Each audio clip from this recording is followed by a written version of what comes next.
علم دین بقدر ضرورت حاصل کرنا، اور توبۃ النصوح پکی توبہ کرنا، پکی توبہ کرنا۔ پہلی بات علم دین بقدر ضرورت حاصل کرنا، اور توبۃ النصوح یعنی پکی توبہ کرنا۔ اگر پچھلی زندگی میں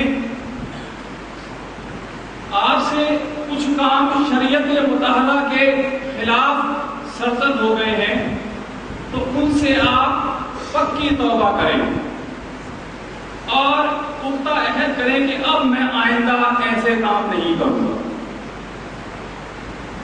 مثلا اگر آپ نے بالفرض مخلوق کے حقوق ضبط کیے ہیں تو ان کے حقوق انہیں واپس کریں یا ان سے بخشوائیں۔ نیز خدا تعالیٰ عز و جل کے جو حقوق قابل قضا ہوں انہیں قضا کریں، اور جو قابل قضا نہیں ہیں ان کے لیے صرف معافی طلب کریں۔ ظاہر شریعت کے جو احکام مثلا فرضیہ، واجبیہ، سنیہ یا مستحب ہوں ان پر بلحاظ درجات آنہا حد الوسع پابند رہیں۔ اب اس کے بعد ہے باطن شریعت کے احوال۔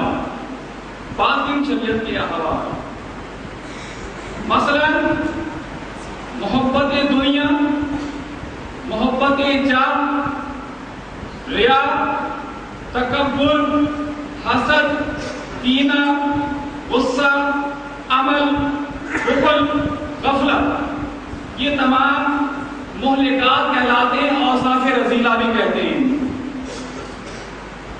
ان تمام سے اپنے باطن کو صاف کریں، اور جب باطن ان مہلکات سے پاک ہو جائے تو باطن کو ان احوال سے روشن و مزین کریں کہ جو کہ اوصاف حمیدہ کہلاتے ہیں یا اوصاف حسنہ بھی کہتے ہیں، اچھے اوصاف بھی کہتے ہیں۔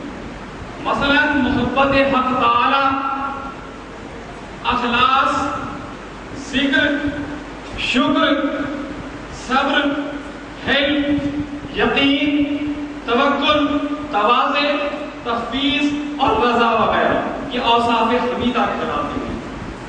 جب مرید کا ظاہر باشرہ اور باطن مہلکات سے پاک و مزین ہو جائے تو اس وقت اس کے قلب پر مخلوقات یعنی عالم دنیا، عالم عقبہ کے بہت سے حقائق منکشف ہو جاتے ہیں۔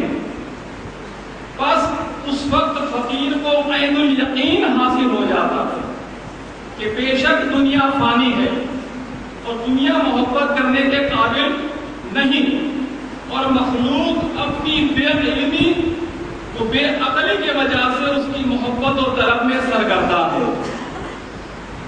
نیز عالم عقبہ کی حقیقت یعنی بقائیت و قلولیت اس پر بخوبی منکشف ہو جاتی ہے۔ بس اس وقت اس کی نظر دائمی عالم عقبہ پر ہو جاتی ہے۔ پھر جب فقیر آگے ترقی کرتا ہے تو اس پر خالق تعالی اور تقدس کی ذات و صفات کے حقائق بقدر استعداد منکشف ہوتے ہیں، اور اس وقت اس پر بے انداز علوم و معارف بھی کھلتے ہیں، اور اس مقام سے آگے کوئی مقام نہیں ہے، کیونکہ اس مقام کی کوئی آخری حد نہیں ہے، اور یہ مقام غیر متناہی مقام ہے۔ اس کے بعد آج چند اصطلاحات بیان کرتا ہے۔ صاحب شریعت، جب سالک ظاہر شریعت پر عمل کرنے کے مقام پر ہو تو اصطلاح تصوف میں اسے صاحب شریعت کہتے ہیں۔